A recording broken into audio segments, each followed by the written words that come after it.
চোপড়া থেকে কোচবিহার আইন শৃঙ্খলার অবনতির অভিযোগে ৩৫৫ ধারা চান শুভেন্দু অধিকারী। রাজ্যে এখন ৩৫৫ ধারা জারির সঠিক সময়, কেন্দ্রকে সুপারিশ করুন রাজ্যপাল। ৩৫৫ ধারা জারি করে মমতা বন্দ্যোপাধ্যায়ের কাছ থেকে পুলিশ কেড়ে নেওয়া হোক। মণিপুরের মতো উপদ্রুত ঘোষণা করে ৪০ থেকে ৫০টি থানা এলাকা নিয়ে নেওয়া উচিত। কাশ্মীরের সফল অফিসারের হাতে রাজ্যের আইন শৃঙ্খলার দায়িত্ব দেওয়া উচিত। সালিশি থেকে গণপিটুনি নিয়ে তোলপাড়ের মধ্যে এই দাবি করছেন বিরোধী দলনেতা।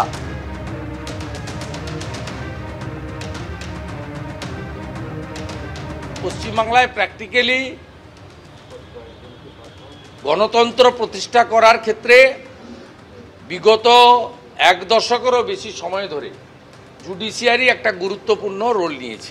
অন্য কারোর কোনো ভূমিকা নেই, যে ভূমিকা অন্যদের নেওয়া উচিত যারা সাংবিধানিক বডি হোল্ড করছেন, কাস্টোডিয়ান। আমি sorry to say, with heavy pain আমি বলতে বাধ্য হচ্ছি যে তাদের অনেক কিছু করার থাকলেও তারা করেন না। আমি মাননীয় গভর্নরকে বলবো কালকে ফিরে এসে তিনি সরাসরি যেন সেন্ট্রাল গভর্নমেন্টকে লেখেন যে পশ্চিমবঙ্গে 355 করে মমতা ব্যানার্জি ভোটে জিতেছেন 21 সালে, তার নির্বাচন 26-এ আছে, তাকে 26 অবধি মুখ্যমন্ত্রী থাকতে দেওয়া হোক। তার অর্থনৈতিক প্রশাসনিক ক্ষমতায় হাত দেওয়ার দরকার নেই, তার কাছ থেকে পুলিশটাকে কেড়ে নেওয়া হোক। This is the high time.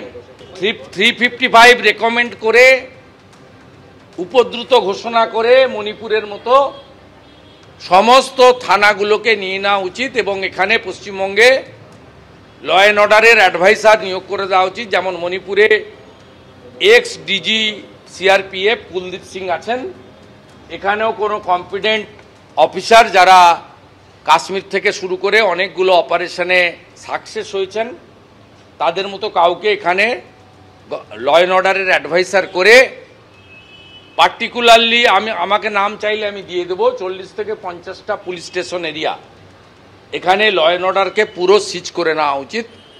কারণ 355 অ্যাজ এ হোল রাজ্যে লাগানো যায় না, কতগুলো পার্টিকুলার এরিয়াকে মার্ক করে লাগানো যায়। সে মার্ক করে লাগানোর মতো ফিট কেস পশ্চিমবঙ্গে তৈরি হয়ে গেছে। তাই গভর্নর সাহেবকে বলবো উইথ স্পেসিফিক রেকমেন্ডেশন, আপনি চাইলে পারেন, you are the constitution head of the state, আপনি প্রপার রেকমেন্ডেশন কালকে ফিরে এসে করুন, আমরা আপনার সাথে আছি। ফোনে আমরা এই মুহূর্তে যোগাযোগ করতে পেরেছি তৃণমূল মুখপাত্র ডক্টর শান্তনু সেনের সঙ্গে। শান্তনুদা কি বলবেন? একেবারে হাই টাইম বলছেন শুভেন্দু অধিকারী, এখনই যেন রাজ্যপাল কেন্দ্রকে রাজ্যে ৩৫৫ ধারা জারির জন্য সুপারিশ করেন।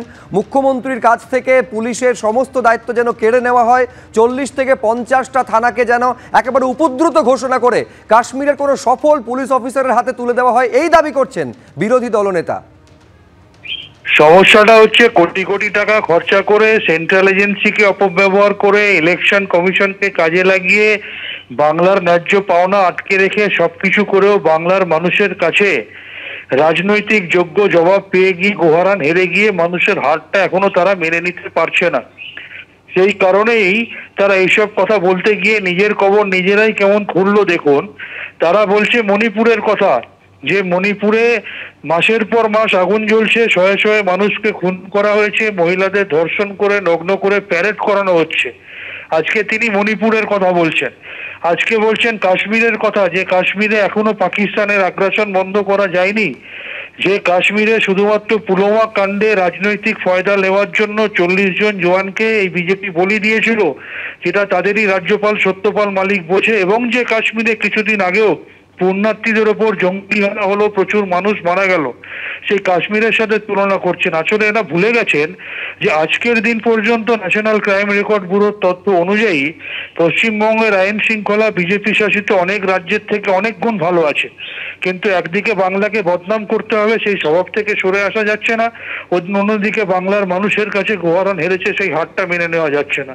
সেই দুটো মিলে এই ধরনের হতাশা থেকেই এই ধরনের কথা তিনি বলছেন। ধন্যবাদ শান্তনুদা।